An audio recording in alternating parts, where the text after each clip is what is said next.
Shalom teman.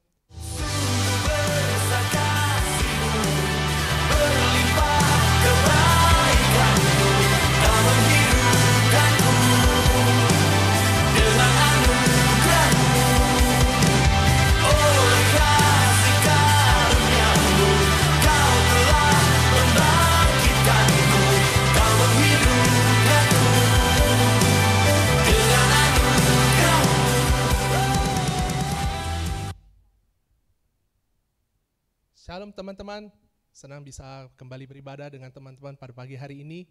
Hari ini walaupun kita terpisah dari jarak, tetapi Tuhan yang kita sembah tetap bisa melawat kita dan kita tetap bisa beribadah bersama dengan Tuhan bersama-sama. Sebelum kita mulai ibadah hari ini, saya mau mengajak kita untuk berdoa dan setelah itu kita mengangkat pujian kepada Tuhan kita. Bapa kami dalam surga, kami datang ke hadapan-Mu. Kami mengucap syukur kepadamu. Di tengah pandemi ini Tuhan, kami tetap punya kesempatan beribadah. Itu berarti bahwa Tuhan masih berkenan untuk kami temui. Itu berarti Tuhan di tengah pencobaan besar pun, Tuhan tetap menyatakan kebaikan-Mu di dalam hidup kami. Jadi kami mau datang ke hadapan-Mu dengan bersukacita. Kami mau mengangkat pujian ini dengan hati yang lega, dengan hati yang bersukacita dan mengasihi-Mu. Terima kasih Tuhan, kami siap menerima berkat dari-Mu. Di dalam nama Yesus kami berdoa dan mengucap syukur. Amin.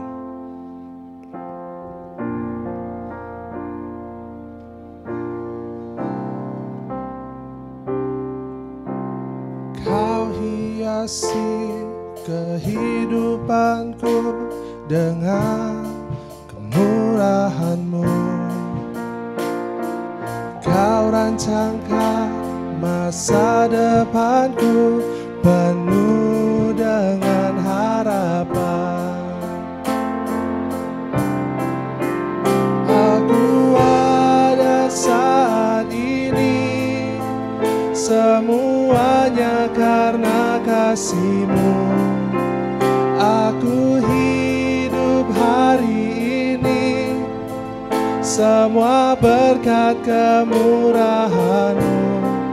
Terima kasih Yesus, Engkau sangat baik, teramat baik bagiku.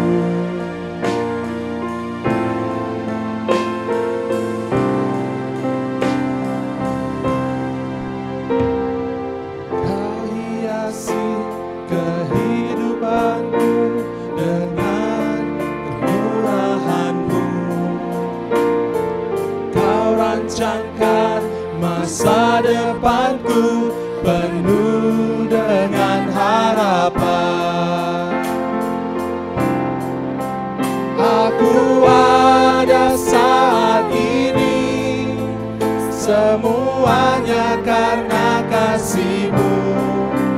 Aku hidup hari ini, semua berkat kemurahan-Mu. Terima kasih Yesus, Engkau sangat baik, teramat baik bagiku. Aku ada saat ini, semuanya karena kasih-Mu. Aku hidup hari ini, semua berkat kemurahan-Mu. Terima kasih Yesus, Engkau sangat baik, teramat baik bagiku.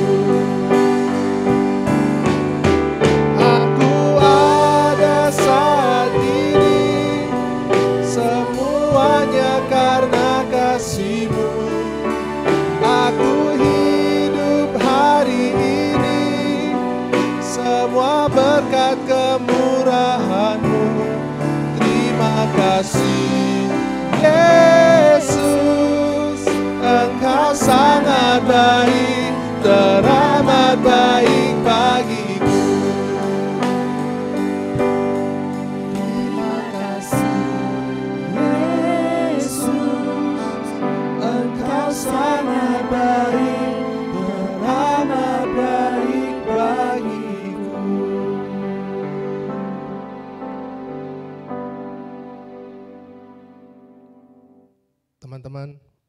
Saya mau mengajak kita pada hari ini untuk kita datang merendahkan diri kita di hadapan Tuhan.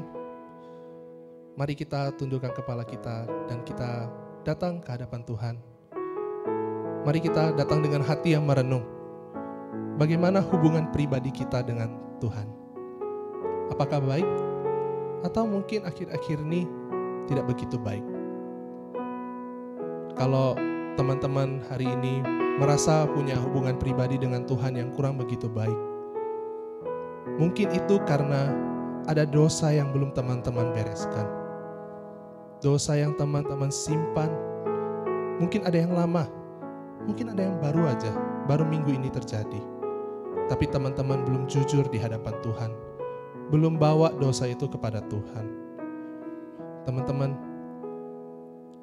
dosa kitalah yang menjauhkan Tuhan dari kita. Tetapi yang menghalangi kita untuk dipulihkan adalah kekerasan hati kita untuk jujur di hadapan Tuhan. Jadi mari dengan hati yang merenung, kita sama-sama datang ke hadapan Tuhan dan merendahkan hati kita. Kita buka hati kita dan biarkan Tuhan melawat kita.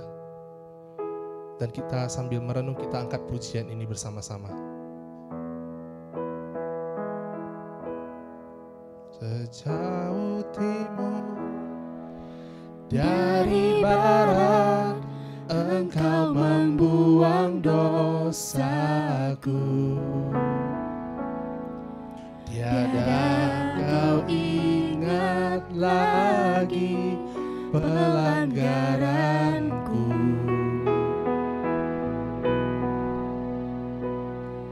Jauh ke dalam tubir laut, Kau melemparkan dosaku.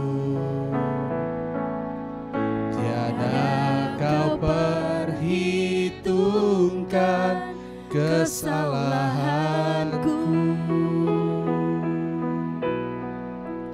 Betapa besar kasih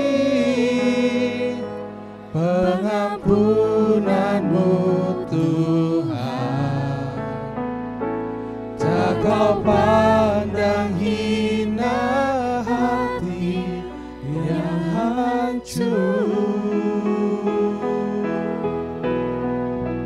Ku berterima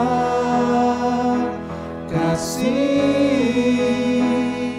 kepadamu ya Tuhan. Pengampunan yang Kau beri, pulihkanku.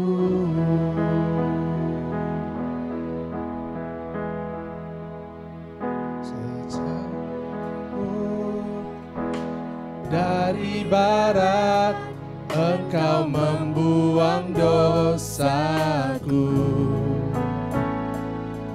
Tiada Kau ingat lagi pelanggaranku.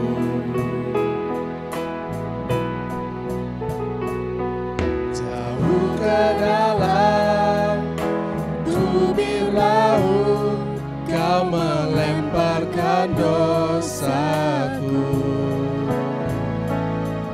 Tiada Kau perhitungkan kesalahanku. Oh, betapa besar kasih pengampunan-Mu Tuhan. Tak Kau pandang hina hati yang hancur. Ku berterima kasih kepadamu ya Tuhan.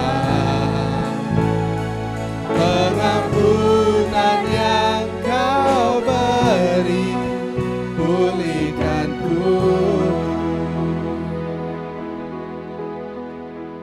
Teman-teman, Tuhan kita baik.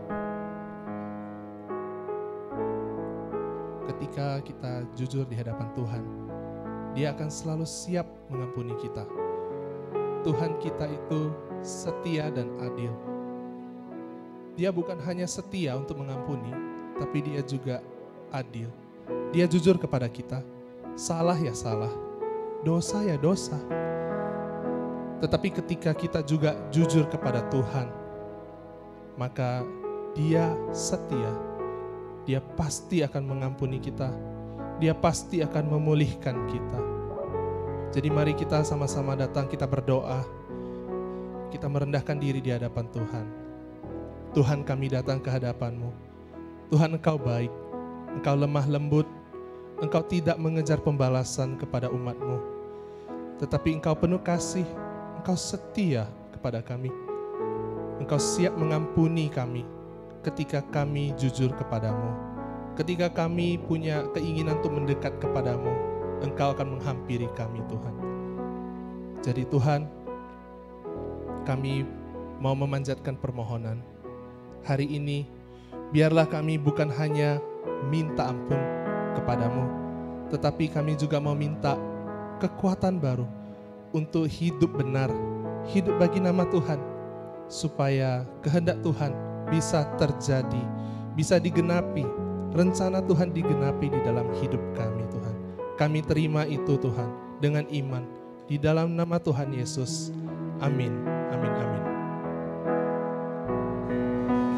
Betapa besar kasih pengampunan-Mu, Tuhan. Tak Kau pandang hina hati yang hancur. Ku berterima kasih kepadamu ya Tuhan. Pengampunan yang Kau beri, pulihkanku.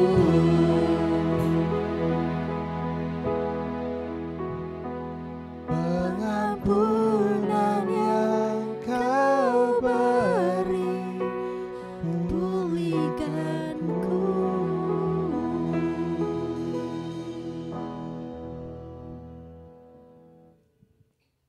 Teman-teman, sebagai anak muda, mari kita bangkit berdiri dan mengikrarkan pengakuan iman kita, pengakuan iman Lasuri. Aku percaya kepada Allah, Bapa yang Maha Kuasa, Khalik langit dan bumi, dan kepada Yesus Kristus, Anaknya yang tunggal Tuhan kita, yang lahir daripada Roh Kudus, lahir dari anak darah Maria, yang menderita sengsara di bawah pemerintahan Pontius Pilatus, disalibkan, mati dan dikuburkan, turun ke dalam kerajaan maut. Pada hari yang ketiga, bangkit pula dari antara orang mati, naik ke surga, duduk di sebelah kanan Allah, Bapa yang Maha Kuasa, dan dari sana Ia akan datang untuk menghakimi orang yang hidup dan yang mati. Aku percaya kepada Roh Kudus, Gereja yang kudus dan am, persekutuan orang kudus, pengampunan dosa, kebangkitan tubuh, dan hidup yang kekal. Amin.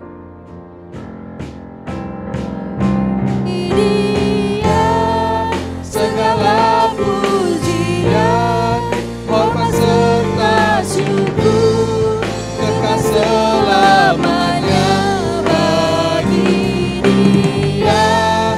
Segala pujian, hormat serta syukur, selama-lamanya.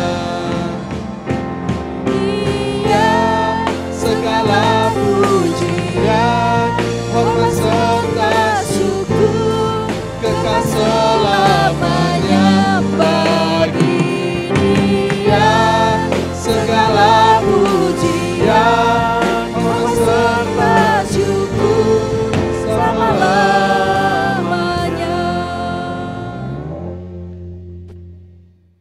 Shalom semuanya, kita bersyukur di pagi hari ini ya kita masih boleh beribadah ya, baik teman-teman yang melalui YouTube ataupun ya sama dengan teman-teman yang lain yang sudah hadir di sini. Teman-teman kalau mau turun silakan ya. Ya, hari ini teman-teman kita bakal belajar satu kebenaran firman Tuhan lagi, ya. Karena itu sebelum kita sama-sama membuka Alkitab kita, belum kita sama-sama mendengarkan pembahasan ya dari pembelajaran dari Alkitab kita, mari kita terlebih dahulu berdoa. Allah Bapa yang bertahta di dalam kerajaan surga, kami mengucap syukur untuk kebaikan-Mu di dalam hidup kami. Engkau yang sudah menciptakan kami, dan Engkau yang juga sudah menyelamatkan kami melalui karya Kristus di kayu salib. Bahkan Engkau juga memberikan kami kesempatan untuk mengenal Engkau Allah yang hidup, dan mengenal Yesus Kristus yang sudah Engkau utus ke dalam dunia ini. Terima kasih Tuhan untuk waktu yang indah, kami boleh menaikkan puji-pujian kami tadi, kami boleh menyatakan pengakuan iman kami, dan saat ini juga kami rindu Engkau berbicara untuk menyegarkan jiwa kami dan meluruskan jalan kami, supaya sungguh-sungguh hidup kami juga menjadi hidup yang berkenan kepada Tuhan, hidup kami menjadi hidup yang memuliakan Tuhan. Pimpin kami Tuhan, ajar kami, berkati dan sertai kami, dan tolong kami untuk kami boleh menjadi pelaku kebenaran firman Tuhan. Di dalam nama Tuhan Yesus kami berdoa dan bersyukur. Amin. Ya teman-teman, hari ini kita bakal belajar satu tema. Ya, satu tema yang saya rindu kita sama-sama pelajari. Posisinya di sini ya. Yaitu menurutmu. Ya, menurut kamu Yesus itu ... Ya, menurut kamu Yesus itu apa gitu ya? Dan kalau teman-teman biasanya ngikut di sekolah gitu kan, pelajaran, teman-teman tahu kalau ada yang namanya titik-titik gitu ya, itu sesuatu yang perlu diisi ya. Nah teman-teman, di dalam dunia ini banyak sekali konsep yang orang bangun tentang Yesus ya. Jadi jangan berpikir bahwa konsep tentang Yesus itu hanya ada di dalam kekristenan. Enggak. Di dalam berbagai agama orang berusaha juga untuk menjelaskan ataupun melihat siapa yang namanya Yesus itu. Dan dunia punya konsep yang berbeda-beda tentang Yesus. Ya. Menurut orang-orang, siapa itu Yesus? Menurut orang-orang siapa itu Yesus? Ya. Ada yang bilang Yesus itu salah satu dewa. Ada. Ya. Ada yang bilang Yesus itu hanya manusia biasa saja. Ada juga. Ada yang berkata bahwa Yesus itu nabi yang diutus ke dalam dunia ini untuk mengerjakan misi yang luar biasa. Ada yang bilang Yesus itu orang baik. Ada yang bilang Yesus itu guru yang luar biasa. Banyak sekali konsep pengajaran tentang siapa Yesus itu. Permasalahannya, ya, kalau bukan konsep yang benar untuk menjelaskan siapa Yesus itu, maka kita nggak akan ketemu siapa Yesus yang sebenarnya. Oke, teman-teman, bayangkan, ya, kalau kalian tiba-tiba ditemui oleh satu orang, kemudian dia bertanya, kamu si A kan? Namanya memang benar. Misalnya, ya, satu orang datang pada saya, kamu Eka kan? Saya bilang, iya benar saya Eka. Yang kerjanya itu jadi masinis kereta api bukan? Saya mulai bingung. Perasaan saya kalau naik kereta api itu nggak pernah berada di dalam gerbong masinis gitu ya. Yang kamu itu lulusan dari Universitas Sumatera Utara kan? Saya bingung lagi, saya nggak pernah tuh kuliah di USU gitu ya. Yang kamu itu kan punya istri 3 kan? Anak 8 gitu ya. Saya makin bingung lagi gitu ya. Bagaimana dia bisa mengenali nama saya, tapi tidak bisa mengenali pribadi saya. Gitu ya. Bayangkan orang yang memikirkan atau berkata, kamu itu orang yang seperti ini, tapi ketika saya mengenali diri saya sendiri, saya tahu apa yang dijelaskan tentang saya itu nggak ada satupun yang benar. Namanya sama, ya, namanya sama, bahkan mungkin dia bisa sebut nama lengkap saya, kamu Eka Pramana Saktiwirya, Tampu Bolon, ya kan? Tapi ketika dia jelaskan tentang pribadi saya, nggak ada satupun yang benar. Bayangkan kalau ini diterapkan juga di dalam diri Yesus. Dikatakan kamu ini Yesus kan? Anaknya Maria dan Yusuf ya kan? Yang adalah manusia biasa, yang bukan siapa-siapa, yang kamu itu nggak pernah mati di kayu salib. Dijelaskan sedemikian banyak, tapi tidak satu pun yang berbicara tentang keilahian Yesus ataupun siapa diri Yesus sebenarnya. Nah teman-teman, ini bukan kejadian yang baru-baru saja juga. Sejak ketika Yesus ada di dalam dunia ini juga itu sudah pernah terjadi. Saya ngajak teman-teman ngelihat dari Matius pasal yang ke-16. Ya, saya ngajak teman-teman untuk ngelihat dari Matius pasal yang ke-16. Ada apa di Matius pasal 16? Teman-teman, ya nggak muncul. Ya. Mungkin boleh dibantu. Apakah ada kesalahan? Iya, nggak muncul. Oh, kelewatan kan? Belum. Terlalu lama. Ya. Nah, oke, di sini. Kelewatan. Nah, di dalam Matius pasal 16 itu Yesus bertanya, ya, Yesus bertanya kepada murid-muridnya ketika ia sudah menyelesaikan perjalanannya dan akhirnya tiba di tempat yang namanya Kaisarea Filipi. Yesus bertanya, kata orang, siapakah anak manusia itu? Kata orang, siapakah anak manusia itu? Ya, dan jawab murid-murid, ya. Jawab murid-murid, ada yang mengatakan Yohanes Pembaptis, ada yang mengatakan Elia, ada yang mengatakan itu Yeremia atau salah seorang dari para nabi. Ya. Teman-teman, saya pengen jelaskan sedikit di sini. Ketika Yesus bertanya, siapakah anak manusia itu? Yesus sedang bertanya konsep yang berada di dalam Daniel pasal yang ke-7. Ya. Daniel pasal yang ke-7 itu diceritakan bahwa Daniel mengalami sebuah penglihatan yang besar gitu ya, yaitu dia melihat bahwa ada Allah di awan-awan di langit gitu ya. Dan tiba-tiba ada satu sosok yang menyerupai anak manusia itu datang menghampiri sosok Allah itu. Ya. Jadi di dalam agama Yahudi, di dalam pengajaran Yahudi, orang-orang berusaha untuk menafsir siapa anak manusia ini. Kenapa? Karena dikatakan di dalam Daniel pasal 7 itu bahwa kepadanya itu diberikan kuasa yang setara dengan Allah. Kuasa yang dimiliki oleh Allah itu diberikan, diletakkan kepada anak manusia ini. Sehingga orang mulai berpikir, siapa anak manusia ini? Orang-orang Yahudi pada waktu itu mulai berpikir dan bertanya-tanya, oh jangan-jangan dia Yohanes Pembaptis, jangan-jangan dia itu Elia, jangan-jangan dia itu Yeremia, atau jangan-jangan dia itu nabi-nabi.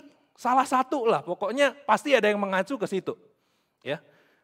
Tapi uniknya Yesus ketika menyatakan diri kepada orang-orang, terutama kepada murid-muridnya dan juga kepada ahli-ahli Taurat orang Farisi, dia mengacu kepada dirinya adalah anak manusia.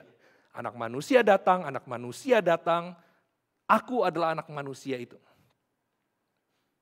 Jadi di Daniel pasal yang ke-7, yang Yesus ambil, letakkan pada dirinya, sedang menyatakan bahwa dia adalah sosok anak manusia yang kepadanya diberikan kuasa setara dengan Allah. Ya. Tapi orang-orang masih bingung, siapa anak manusia itu? Siapa? Dan Yesus sebenarnya ketika bertanya itu sedang bertanya, menurut banyak orang saya ini siapa? Menurut orang-orang di dunia ini, saya ini siapa? Menurut guru-guru yang kamu pernah dengarkan di sana, saya ini siapa?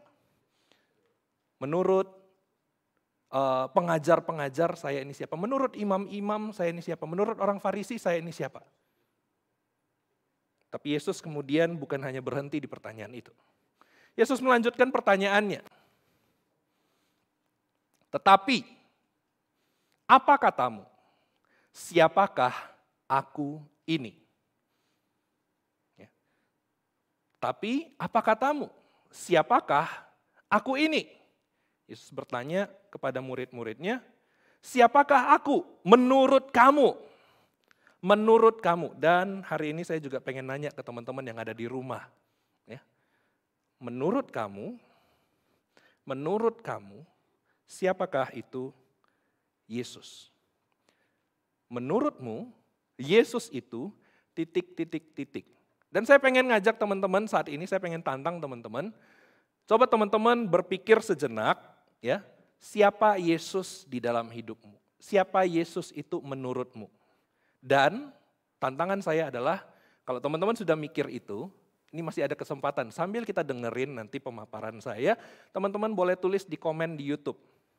Ya, komen di video ini, menurutku Yesus itu titik. Silakan dijawab ya, sambil teman-teman dengerin, sambil isi di komen ya. Nah, saya pengen lanjutin nih di pasal 16 itu. Yesus melanjutkan perkataannya. Ketika Yesus memberikan pertanyaan itu, yang pertama menjawab adalah Simon Petrus dan jawabnya, engkau adalah Mesias, anak Allah yang hidup. Engkau adalah Mesias, anak Allah yang hidup. Ya. Teman-teman, siapa itu Mesias? Mesias itu artinya ya adalah yang diurapi. Mesias itu artinya yang dipilih. Mesias itu yang itu loh. Yang itu. Bukan yang lain. Yang itu. Kalau biasanya Dodit ngomongnya gitu. Iya, kamu. Iya, kamu. Gitu ya. Mesias artinya yang diurapi, yang dipilih, yang itu satu-satunya. Gak ada yang lain. Ya, inti dari perkataan Mesias. Dan bukan hanya itu, Petrus melanjutkan anak Allah yang hidup. Ya, anak Allah yang hidup. Anak Allah yang sesungguhnya, anak Allah yang nyata, anak Allah satu-satunya. Ini perkataan yang sangat luar biasa, pengakuan yang sangat luar biasa dari seorang yang bernama Simon, yang Tuhan Yesus berikan sebutan Petrus. Ya. Nah, bagaimana kita bisa tahu Simon ini sedang mengatakan sesuatu yang benar? Ya. Bagaimana kita bisa tahu bahwa Simon ini sedang mengatakan bahwa Yesus itu Mesias dan ya benar Yesus itu Mesias? Tentu saja itu harus didasarkan pada yang namanya sebelah sini pengenalan, ya, dan juga ada yang namanya pengalaman. Saya udah kayak TikTok gitu ya, tiba-tiba muncul tulisan di sini, muncul tulisan di situ, seru kayaknya. Ya, bagaimana Simon Petrus itu bisa tahu tentang Yesus? Tentu saja ada yang namanya pengenalan dan ada yang namanya pengalaman. Nah, di dalam konteks kita masa kini, ya, termasuk juga kita juga perlu dong tahu siapa Yesus itu berdasarkan pengenalan kita dan juga pengalaman kita. Pengenalan itu ya di satu sisi itu bicara soal bagaimana kita membaca dan menemukan Yesus di dalam Alkitab. Ya, bagaimana Alkitab itu sedang mengacu menunjuk kepada Yesus. Ya, sedangkan pengenalan itu bicara soal bagaimana apa yang saya alami tentang Yesus, ya contohnya di dalam kehidupan doa. Ya. Dan bukan hanya itu, pengenalan kita bisa bangun juga di dalam pengajaran doktrin-doktrin. Ya. Doktrin itu adalah bagaimana orang membaca Alkitab dan berusaha untuk juga melihat apa yang sedang Alkitab ajarkan untuk kita mengenal tentang Allah, tentang cara kerja Allah, ya, dan tentang hal-hal di dunia ini yang berhubungan juga dengan manusia dan Allah, Sang Pencipta. Semuanya itu disarikan di dalam doktrin-doktrin. Jadi bisa baca buku-buku doktrin. Jadi di situ kita bisa lakukan pengenalan kita. Berbicara soal bagaimana kognitif saya ini bisa makin tahu konsep Allah, siapa itu Allah, bagaimana Allah bekerja, bagaimana Allah bertindak, bagaimana Allah berfirman dan sebagainya. Dan pengalaman, ya tadi ngomong soal pengenalan, pengalaman juga bisa bicara soal bagaimana kita belajar menghidupi firman. Ya. Kita baca, kita tahu siapa itu Allah di dalam Alkitab, di dalam doktrin-doktrin. Misalnya kita tahu, ya Allah itu baik. Seringkali kita ngomong seperti itu kan, Allah baik ya. Ketika tadi WL juga berkata Allah itu baik luar biasa. Tapi bagaimana konsep Allah yang baik itu menjadi bagian di dalam hidup kita? Ya. Tentu saja kalau kita tahu misalnya ini satu contoh ya. Misalnya kita tahu Allah itu baik, berarti saya yang diciptakan dalam gambar dan rupa Allah, juga Allah sedang panggil untuk hidup baik, ya itu bagian dari ya ini menghidupi firman, Ya, itu bagian dari menghidupi firman. Bukankah firman Tuhan berkata bahwa kasihilah sesamamu manusia. Dan bukan hanya itu, kasihilah musuhmu. Jadi itu konsep yang kita perlu dapatkan, bukan hanya soal kognitif, bukan hanya soal pengertian, bukan hanya soal pemikiran, tapi juga pengalaman. Bagaimana kita mengalami doa-doa kita. Kita doa bukan cuma minta. Konfirmasi lagi, apakah yang kita minta itu dijawab oleh Tuhan atau enggak. Kalau dijawab oleh Tuhan, apa yang harus kita lakukan? Bersyukur. Maka hidup kita akan dipenuhi dengan kehidupan doa yang nyata. Kalau Tuhan bilang, enggak, saya enggak mau kasih kamu ini. Tanya ke Tuhan, kenapa Tuhan enggak mau kasih saya itu? Kenapa Tuhan enggak mau kasih saya apa yang saya minta ini? Jangan-jangan Tuhan punya rencana, ya saya bukan bilang jangan-jangan aja. Saya yakin Tuhan punya rencana yang jauh lebih besar daripada apa yang kita bisa pikirkan. Yang saya pikirkan bahwa ya inilah yang saya butuhkan gitu ya. Tuhan jauh lebih ngerti apa yang kita butuhkan. Nah teman-teman, saya pengen ngajak kita untuk lanjutin lagi ke perikop yang tadi. Ya, di dalam Alkitab, Yesus mengkonfirmasi apa yang Petrus sudah katakan.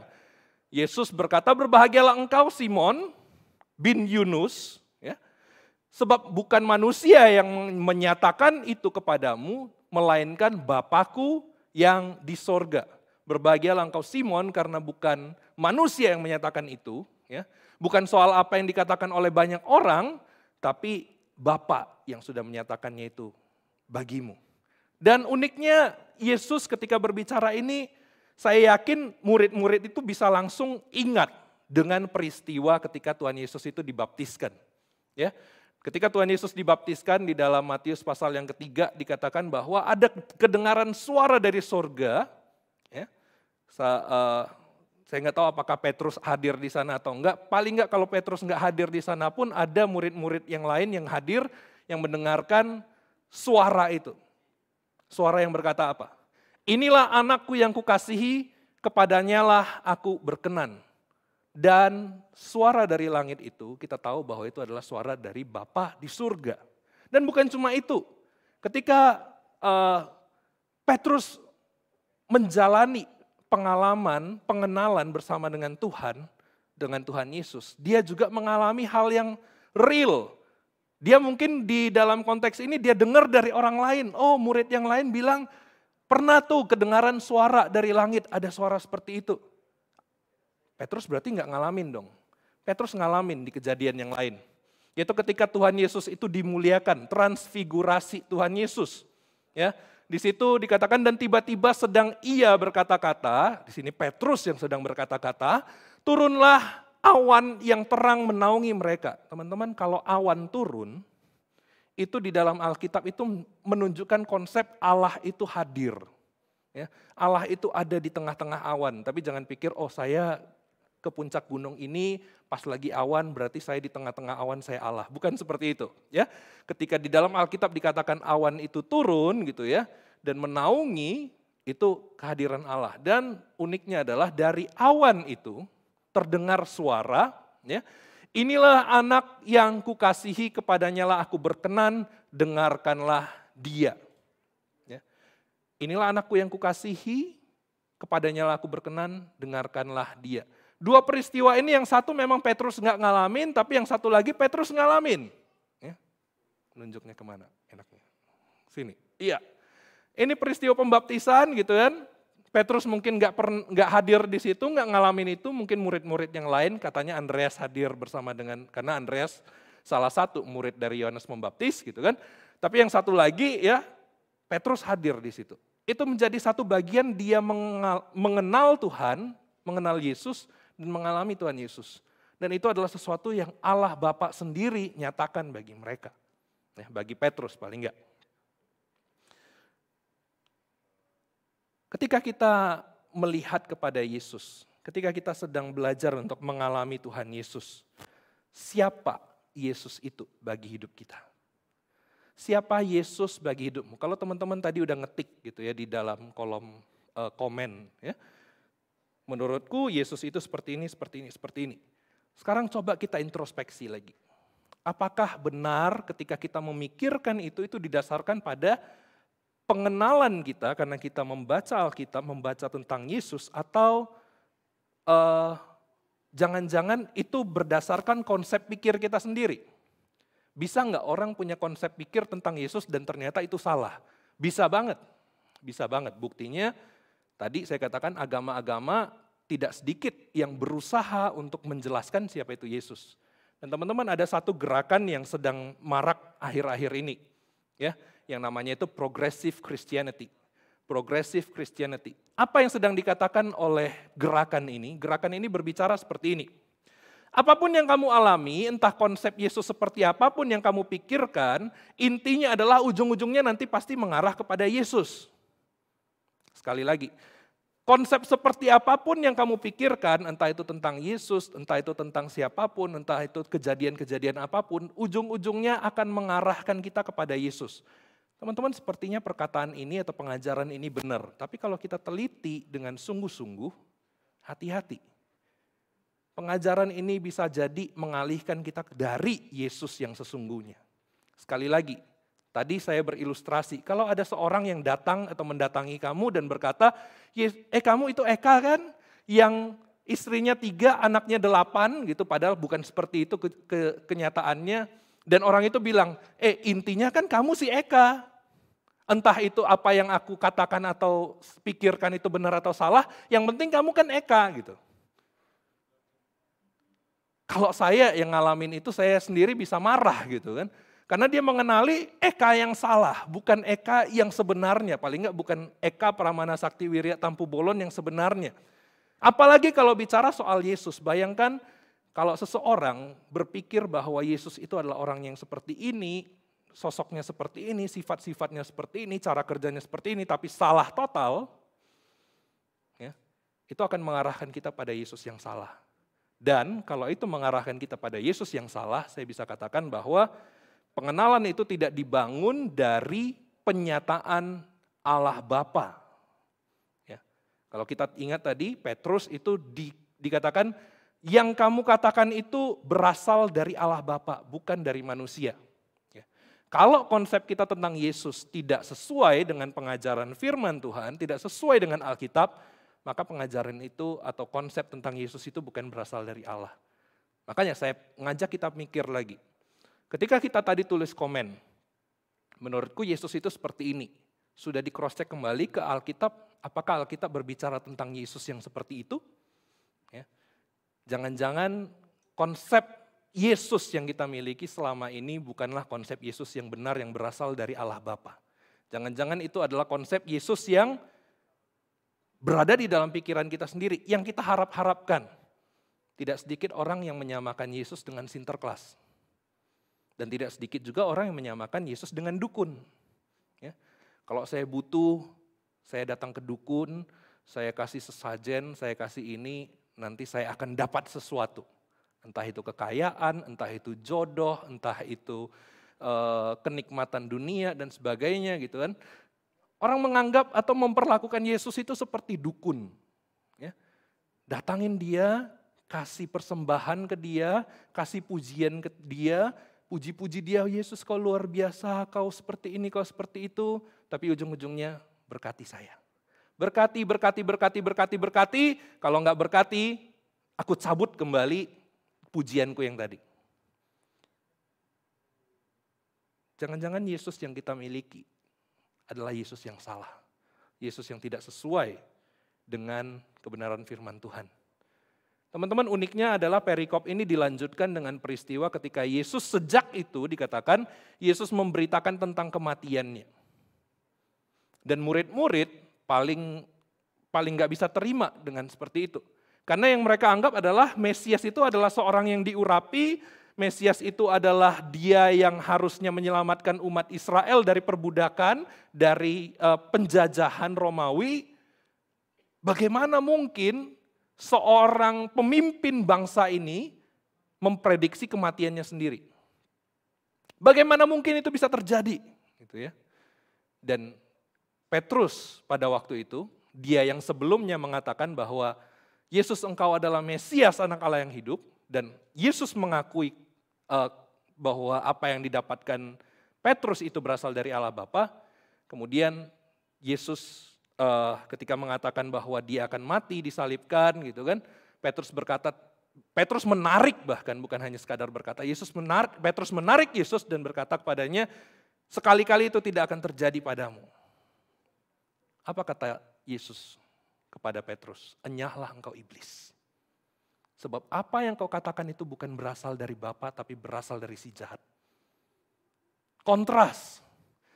Sebelumnya perikop yang kita bahas ini, Yesus memuji Petrus, mengatakan bahwa apa yang sedang kamu sampaikan itu adalah berasal dari Bapa, tapi di perikop selanjutnya, ya, Yesus berkata, yang kamu pikirkan, yang kamu katakan itu bukan berasal dari Bapa, tapi itu berasal dari si jahat. Ya. Apa yang dipikirkan oleh manusia. Teman-teman, sekali lagi, apakah benar-benar konsep yang kita miliki tentang Yesus adalah konsep yang benar yang sudah diajarkan oleh Alkitab dan menjadi satu bagian yang kita alami, ya. Bukan hanya pengenalan tapi juga pengalaman kita. Dan kalau ini sudah sungguh-sungguh kita dasarkan pada pengenalan dan pengalaman kita, kemudian bagaimana? Kemudian apa yang harus saya hidupi? Selanjutnya kita perlu melihat ke ayat ini. Saya berdiri sini.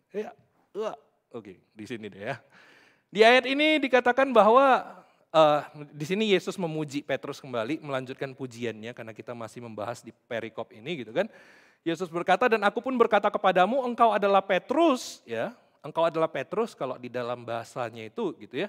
Itu artinya satu batu karang tapi yang kecil. Gitu ya. Kamu adalah Petrus, kamu adalah batu karang, kamu adalah sosok yang tegar, kamu adalah sosok yang kuat, kamu adalah sosok yang luar biasa gitu kan. Tapi Yesus berkata melanjutkan, di atas batu karang ini, di sini di atas Petra ini, sebuah batu karang yang besar, aku akan mendirikan jemaatku dan alam maut tidak akan menguasainya. Ya. Aku akan mendirikan jemaatku di atas batu karang ini. Batu karang di sini, ya, banyak orang menafsirkan, muncul pengakuan di atasnya. Saya blank dulu.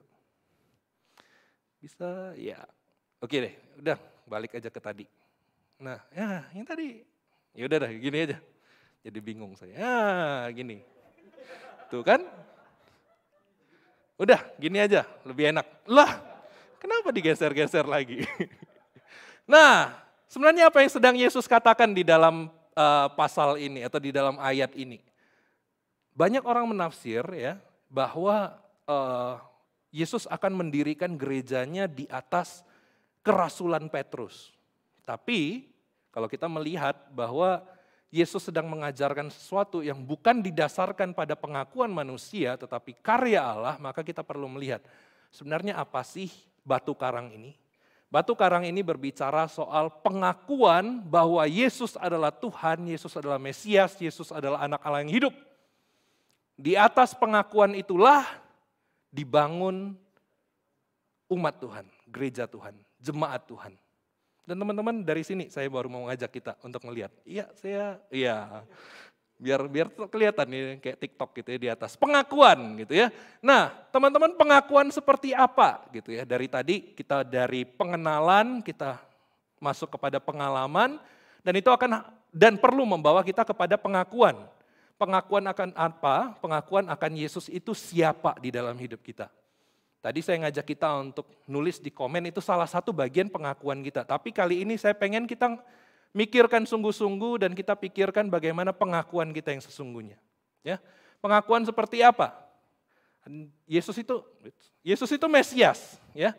Yesus itu Mesias, Yesus itu anak Allah, Yesus itu Tuhan, Yesus itu Raja Damai, Yesus itu Hakim. Nah teman-teman seringkali orang miss dengan yang satu ini. Yesus itu Hakim. Yesus menyatakan bahwa aku akan mengadakan penghakiman. Bapa sudah menyerahkan penghakiman itu kepadaku, gitu ya.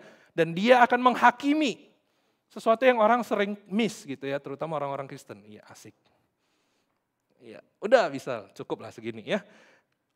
Kita orang Kristen seringkali lupa kita pikirkan Yesus itu yang baik-baik. Iya, di satu sisi benar Yesus itu baik, tapi di sisi lain jangan lupa bahwa Allah sudah memberikan penghakiman itu kepada Yesus. Dan kita juga akan dihakimi, ya. kita semua akan dihakimi berdasarkan apa yang kita ketahui dan apakah yang kita ketahui itu kita wujudkan di dalam kehidupan kita. Kita orang percaya akan dihakimi berdasarkan apakah kita sudah berbuat baik kepada orang lain. Ya, kita diselamatkan karena Kristus ya yang sudah berkorban bagi kita dan kita beriman kepada Dia, tapi kita akan dihakimi berdasarkan perbuatan-perbuatan kita. Ya, karena itu kalau kita yang sudah percaya pada Yesus masih hidup di dalam dosa, ya, masih hidup di dalam ketidaktaatan, hati-hati. Yesus itu juga adalah hakim bagi hidup kita. Ya. Dan juga Yesus itu sahabat, Yesus itu gembala yang baik, Yesus itu juru selamat, Yesus itu pelindung, Yesus itu pengantara, dan masih banyak lagi. Ya, masih banyak lagi Alkitab berbicara tentang Yesus. Ya. Pertanyaannya bagaimana membuat pengakuan ini menjadi sesuatu yang mendarah daging di dalam hidup kita, tapi juga sesuatu yang kita bisa munculkan di dalam hidup kita. Kalau kita tahu Yesus adalah Tuhan, Tuhan itu artinya Tuhan, Tuhan itu artinya pemilik. Gitu ya. Kalau kita tahu bahwa Yesus adalah Tuhan, Dia adalah pemilik, pemilik siapa? Pemilik hidup kita dan pemilik segala sesuatu yang kita miliki. Lantas bagaimana kita merespons kebenaran ini?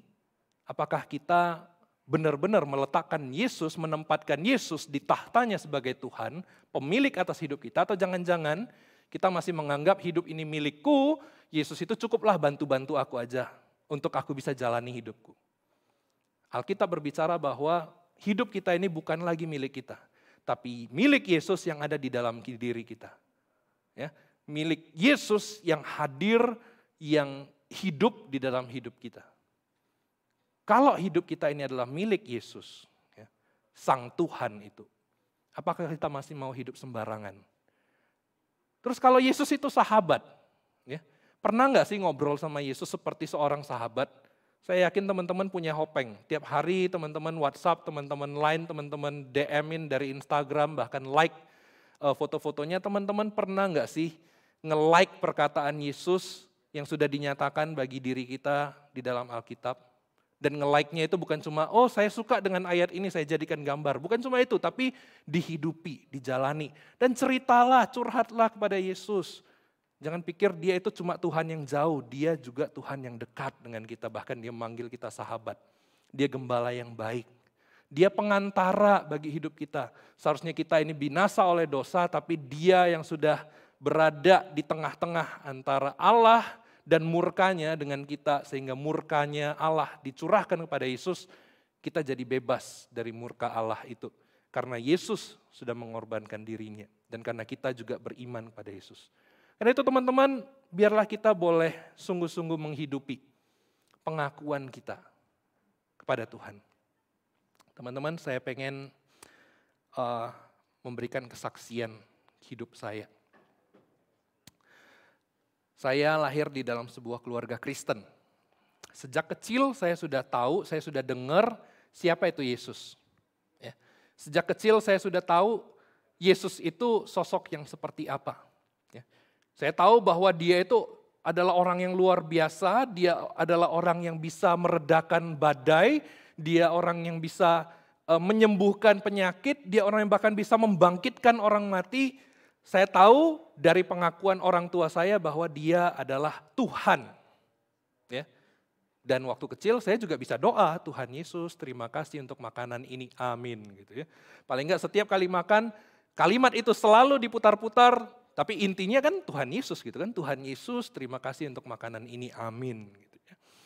Dari kecil saya bertumbuh dengan sebuah pengenalan, ya, akan Yesus, dan akhirnya saya masuk ke dalam sebuah pemahaman konsep seperti apa Yesus itu. Tapi bukan konsep yang benar. Ya. Pada waktu itu konsep bahwa Yesus itu sebagai hakim begitu memenuhi hidup saya, ya, sampai saya begitu ketakutan dengan dosa-dosa saya bahkan sampai berpikir bagaimana saya bisa menyelesaikan dosa saya supaya Tuhan Yesus yang adalah hakim itu tidak menghakimi saya, tidak menjatuhkan hukuman kebinasaan itu bagi saya. Ketika saya menjalani sebuah retreat, waktu kelas 2 atau kelas 3 SMP, seusia mungkin sebagian teman-teman, gitu ya. Di situ yang menyampaikan firman Tuhan, ya pendetanya itu mengatakan bahwa anugerah Tuhan itu begitu luar biasa. Anugerah Tuhan itu begitu luar biasa. Murka Tuhan sudah tercurah, tapi yang seharusnya dicurahkan kepada setiap manusia, setiap kamu yang ada di dalam ruangan ini. Tapi murka itu dia curahkan kepada Yesus. Karena dia tahu kita tidak sanggup untuk menerima, menanggung murka itu. Tapi Yesuslah yang sanggup untuk menanggungnya dan menang atas murka itu. Di saat seperti itu saya mengalami bahwa bukannya sekadar Yesus adalah hakim yang akan menghakimi saya, benar dia akan menghakimi saya berdasarkan kehidupan saya, tapi dia juga adalah Tuhan yang memeluk saya di dalam anugerah. Dan di momen itu, saya menyerahkan hidup saya untuk boleh percaya pada Tuhan Yesus. Bahwa dia adalah Tuhan, dia adalah Mesias, dia adalah Juru Selamat, dia adalah sahabat bagi saya, dia adalah pengantara saya, dia adalah penghibur saya, dia adalah gembala saya yang baik. Yang ketika saya jatuh, dia mengangkat saya kembali, ayo bangkit lagi. Dan dia juga mendampingi saya. Janjinya, aku akan menyertai engkau senantiasa. Membuat saya membayangkan bahwa Yesus itu seperti seorang bapak yang sedang menggandeng anaknya untuk berjalan. Kalau anaknya jatuh, dia ajak untuk berdiri lagi, dia dampingi untuk jalan lagi. Kalau ada bahaya di depan, dia yang akan menghadapi bahaya itu. Konsep Yesus terus Tuhan tambahkan di dalam hidup saya. Menjadi sebuah konsep yang semakin hari semakin penuh. Dan itu membuat saya semakin bersuka cita menikmati perjalanan bersama dengan Tuhan. Teman-teman, saya percaya bahwa pengalaman demi pengalaman Tuhan juga mau kerjakan di dalam hidup teman-teman. Permasalahannya apakah kita peka? Dan apakah kita bersedia untuk memberi Tuhan ruang bekerja di dalam hidup kita? Tuhan mau mengerjakan pengalaman demi pengalaman yang begitu besar. Tapi apakah kita bersedia untuk menikmati dan mengalami Yesus di dalam hidup kita? Teman-teman, biarlah saat ini kita ambil waktu untuk merenungkan kebenaran firman Tuhan ini. Saya boleh minta untuk pemusik naik ke panggung memainkan sebuah musik yang lembut untuk mengiringi teman-teman di rumah merenungkan betapa Tuhan Yesus itu adalah Tuhan yang luar biasa. Yang Tuhan mau menyatakan dirinya bagi kita. Mari kita saat ini memejamkan mata kita. Kita datang ke hadapan Tuhan. Kalau saat ini kita masih belum punya pemahaman tentang siapa Yesus, belum punya pengalaman tentang siapa Yesus, mari pagi hari ini, siang hari ini, teman-teman berdoa kepada Tuhan. Doa secara pribadi. Kalau teman-teman gak tahu mesti doa apa, coba seperti lagi cerita ke seorang sahabat, seorang teman. Saya yakin di awal bisa awkward, bingung mau ngapain, mau ngomong apa. Tapi biarlah curahan dari hati itu keluar, dan percayalah Tuhan lagi dengar. Intinya teman-teman bilang ke Tuhan Yesus, Tuhan aku pengen kenal Engkau. Yesus, Engkau itu seperti apa sih? Supaya aku juga bisa berkata bahwa menurutku Yesus itu seperti ini. Menurutku Yesus itu Tuhan, Yesus itu Juru Selamat, Yesus itu Raja. Biar itu jadi satu pengalaman yang nyata di dalam hidup kita. Dan biarkan Tuhan menjawab, biar Yesus menjawab doamu itu dengan dia menyatakan dirinya. Siapa dirinya?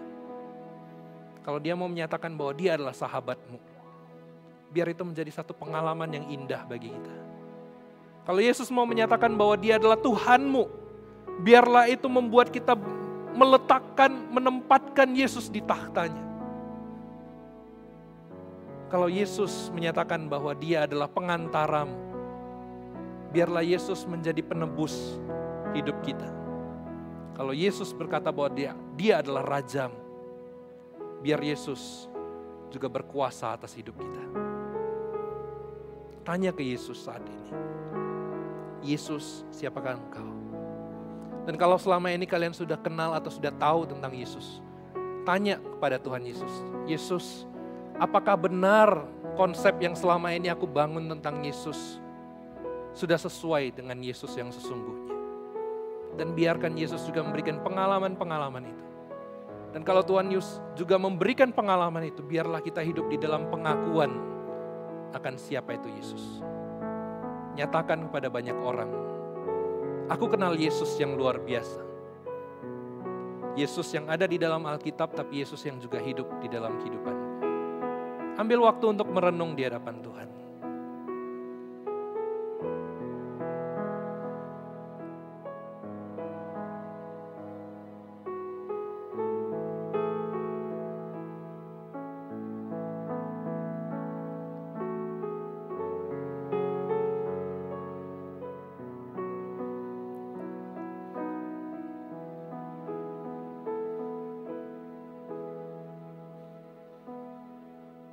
Ya Tuhan, kami sungguh mengucap syukur untuk waktu pagi, siang hari ini kami boleh merenungkan kebenaran-Mu. Kami boleh mengenal siapa Yesus itu. Dan juga kami tertantang untuk mengalami Yesus yang sungguh nyata itu. Supaya hidup kami juga boleh dipenuhi dengan pengakuan akan Yesus, Tuhan dan Juru Selamat kami. Terima kasih Tuhan, terima kasih.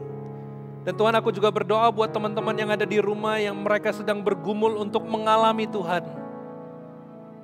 Tuhan, lembutkan hati mereka, berikan kepekaan yang semakin tajam untuk boleh terus mengalami ada Tuhan Yesus yang sedang bekerja di dalam hidup mereka.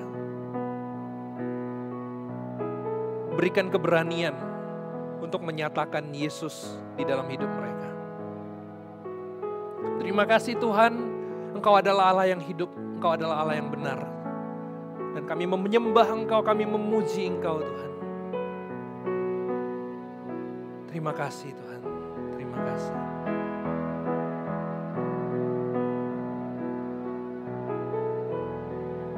Ya Tuhan, terima kasih. Engkau begitu baik.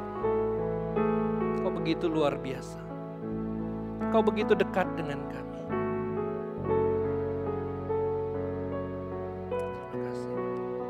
Di dalam nama Tuhan Yesus, Juru Selamat kami, Tuhan kami, Raja kami berdoa. Amin. Teman-teman, saya pengen ngasih satu tantangan lagi buat teman-teman. Ya, satu tantangan lagi. Teman-teman tadi kalau sudah nulis di dalam komen, ya, teman-teman boleh sekarang ini ngelihat lagi di komennya teman-teman. Kalau teman-teman ngerasa ada satu pembaruan tentang konsep Yesus yang saya miliki, ya, teman-teman boleh entah edit komen itu atau teman-teman boleh komen lagi ke komen itu. Dan bukan cuma itu, saya pengen juga nantang teman-teman untuk bisa post juga. Entah itu di Instagramnya teman-teman, entah kalau teman-teman masih main Twitter silakan post di Twitter, kalau masih main Facebook silakan post di Facebook, atau di story-nya WhatsApp juga silakan. Isinya apa? Isinya adalah pengakuan teman-teman tentang siapa Yesus. Yang hari ini saudara sudah dengar, yang hari ini Tuhan sedang bekerja, Tuhan Yesus itu sedang bekerja di dalam hidupmu. Dan biar orang tahu siapa Yesus yang adalah Juru Selamatmu itu. Oke? Oke? Thank you. Silakan mari kita lanjutkan ibadah kita.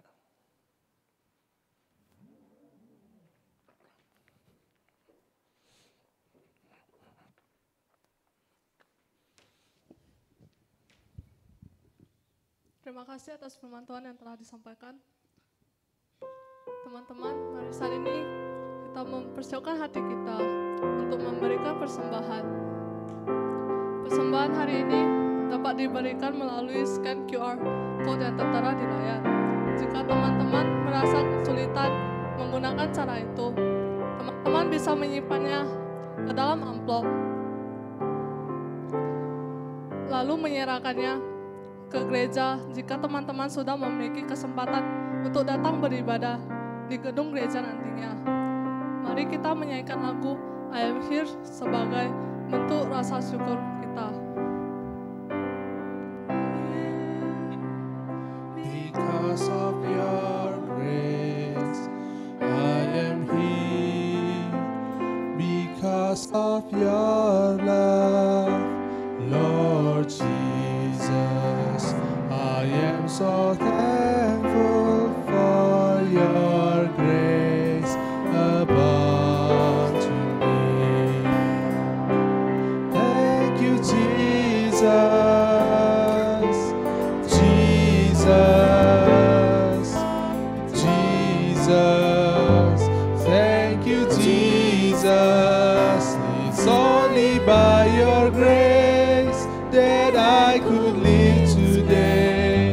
Forever I will praise your name. I am here because of your grace. I am here because of your love, Lord Jesus. I am so thankful for your grace above to me. Thank you, Jesus, Jesus, Jesus. Thank you, Jesus. It's only by your grace that I could live today. Forever I will praise your name. Thank you, Jesus, Jesus, Jesus. Thank you, Jesus. It's only by your grace that I could live today. Forever I will praise your name. I praise your name.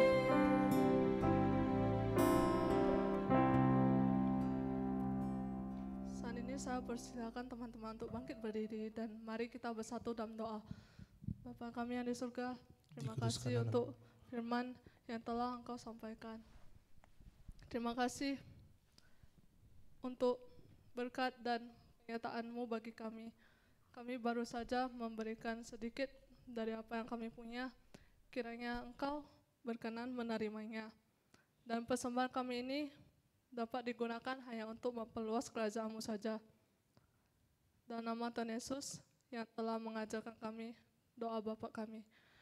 Dalam nama Bapa kami yang di surga, dikuduskanlah namamu, datanglah kerajaan-Mu, jadilah kehendak-Mu di bumi seperti di surga.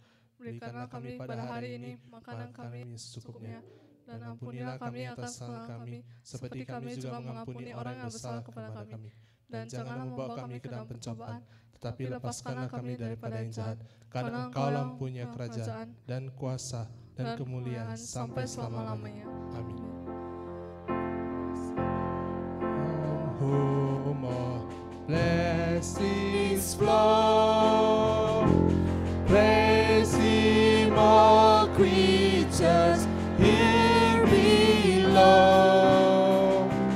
Praise Him above in heavenly hosts. Praise Father, Son, and Holy Ghost. Praise God, praise God, praise God who saved my soul. Praise God, praise God, praise God from whom all blessings flow. Praise God from whom all blessings flow. Praise Him all creatures here below. Praise Him above the heavenly host.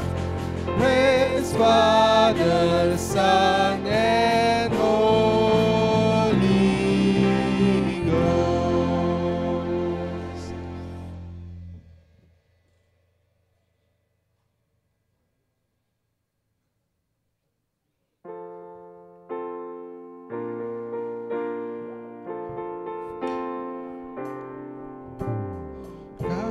kasih kehidupanku dengan murahan-Mu. Kau rencangkan masa depanku penuh dengan harapan. Aku ada saat ini, semuanya karena kasih-Mu. Aku hidup hari ini, semua berkat kemurahan-Mu. Terima kasih Yesus, Engkau sangat baik, teramat baik bagiku. Terima kasih.